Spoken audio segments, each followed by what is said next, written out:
Stories describing creation are prominent in many cultures of the world. In Mesopotamia, the surviving evidence from the 3rd millennium to the end of the 1st millennium BC indicates that although many of the gods were associated with natural forces, no single myth addressed issues of initial creation. It was simply assumed that the god existed before the world was formed. Unfortunately, very little survives of Sumerian literature from the 3rd millennium BC. Several fragmentary tablets contain references to a time before the pantheon of the gods, when only earth and heavens existed. All was dark. There existed neither sunlight nor moonlight.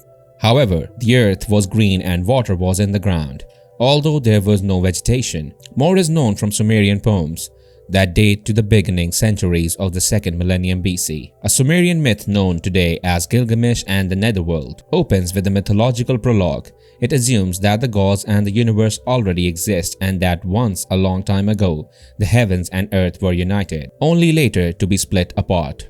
Later, humankind was created and the great gods divided up the job of managing and keeping control over heavens, earth, and the netherworld. The origins of humans are described in another early 2nd millennium Sumerian poem, the Song of the Hoe. In this myth, as in many other Sumerian stories, the god Enlil is described as the deity who separates heavens and earth and creates humankind. Humanity is formed to provide for the gods, a common theme in Mesopotamian literature. In the Sumerian poem, the debate between grain and sheep, the earth first appeared barren without grain, sheep or goats. People went naked. They ate grass for nourishment and drank water from the ditches.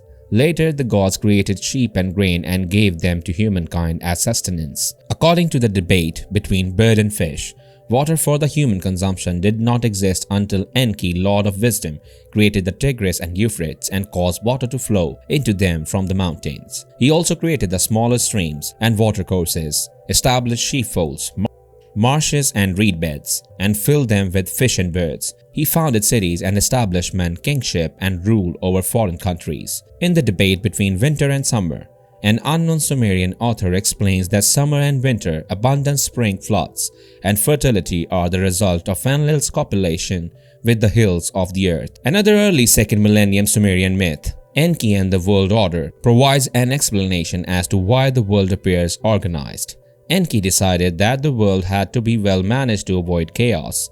Various gods were thus assigned management responsibilities that included overseeing the waters, crops, building activities, control of wildlife, and herding of domestic animals, as well as oversight of the heavens and the earth and the activities of women. According to the Sumerian story, Enki and Enma, the lesser gods, burdened with the toil of creating the earth, complained to Nama, the primeval mother, about their hard work. She in turn roused her son Enki, the god of wisdom, and urged him to create a substitute to free the gods of their toil. Nama then kneaded some clay, placed it in her womb, and gave birth to the first humans. Babylonian poets, like their Sumerian counterparts, had no single explanation for creation. Diverse stories regarding creation were incorporated into other types of texts. Most prominently, the Babylonian creation story Enuma Elish is a theological legitimization of the rise of Marduk as the supreme god in Babylon, replacing Enlil, the former head of the pantheon. The poem was most likely compiled during the reign of Nebuchadnezzar I in the later 12th century BC, or possibly a short time afterward. At this time, Babylon, after many centuries of rule by the foreign Kassite dynasty, achieved political and cultural independence. The poem celebrates the ascendancy of the city and acts as a political tractate, explaining how Babylon came to succeed the older city of Nippur and the center of religious festivals. The poem itself has 1091 lines written on 7 tablets. It opens with the theogony, the descent of the gods, set in a time frame prior to creation of the heavens and earth. At that time, the ocean waters called Tiamat and her husband, the freshwater Apsu, mingled, with the result that several gods emerged in pairs. Like boisterous children, the gods produced so much noise that Apsu decided to do away with them. Tiamat, more indulgent than her spouse, urged patience, but Apsu, stirred to action by his vizier, was unmoved. The gods, stunned by the prospect of death, called on the resourceful god Ea to save them. Ea recited a spell that made Apsu sleep. He then killed Apsu and captured Mumu, his vizier. Ea and his wife Damkina then gave birth to the hero Marduk, the tallest and mightiest of the gods. Marduk, given control over the four winds by the sky god Anu, is told to let the winds whirl, picking up dust. The winds create storms that upset and confound Tiamat. Other gods suddenly appear and complain that they too cannot sleep because of the hurricane winds. They urge Tiamat to do battle against Marduk so that they can rest. Tiamat agrees and decides to confront Marduk. She prepares for battle by having the mother goddess create 11 monsters. Tiamat places the monsters in charge of her new spouse, Kingu, who she elevates to rule over all the gods. When Ea hears of the preparations for battle, he seeks advice from his father, Anshur, king of the junior gods. Anshur urges Ea and afterward his brother Anu to appease the goddess with incantations. Both return frightened and demoralized by their failure. The young warrior god Marduk then volunteers his strength in return for a promise that if victorious, he will become the king of the gods. The gods agree and battle ensues. And Marduk vanquishes Tiamat and Kingu, her host. Marduk then uses Tiamat's carcass for the purpose of creation. He splits her in half, like a dried fish, and places one part on high to become the heavens and the other half to be the earth. As sky is now a watery mass, Marduk stretches her skin to heavens to prevent the waters from escaping, a motive that explains why there is so little rainfall in southern Iraq. With the sky now in place, Marduk organizes the constellations of the stars. He lays out the calendar by assigning 3 stars to each month, creates his own planet, makes the moon appear, and establishes the sun, day and night. From various parts of Tiamat's body, he creates the clouds, winds, mist, mountains, and earth. The myth continues as the gods swear allegiance to the mighty king and create Babylon and his temple, the Esagila, a home where the gods can rest during their sojourn upon the earth.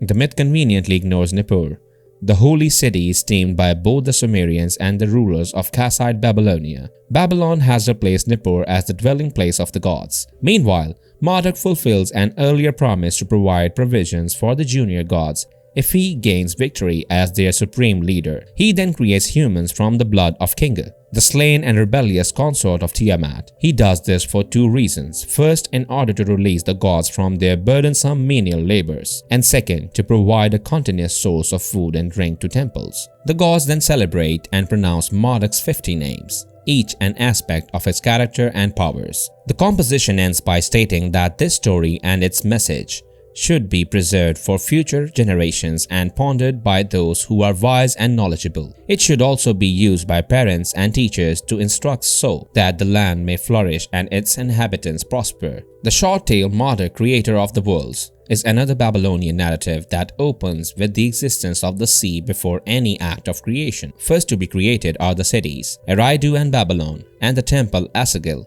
is founded. Then the earth is created by heaping dirt upon a raft in the primeval waters. Humankind, wild animals, the Tigris and Euphrates rivers, the marshlands and canebrake, vegetation and domesticated animals follow. Finally, palm groves and forests appear. Just before the composition becomes fragmentary and breaks off, Marduk is said to create the city of Nippur and its temple, the Akur, and the city of Uruk with its temple Yana. The creation of humankind is a bilingual Sumerian Akkadian story, also referred to in scholarly literature as Kar-4. This account begins after heaven was separated from earth, and features of the earth such as the Tigris, Euphrates, and canals established. At that time, the god Enlil addressed the gods asking what should next be accomplished. The answer was to create humans by killing Allah gods and creating humans from their blood. Their purpose will be to labor for the gods, maintaining the fields and irrigation works in order to create bountiful harvests, celebrate the gods' rites, and attain wisdom through study. What do you think about this video? Do let us know in the comments. With so many conspiracy theories out there, it's hard to keep track of them all. Welcome to What We Know, where we try to uncover the histories and mysteries of the world by presenting all different theories out there, and the only narrative we push is this. Here's what we know, make up your own mind.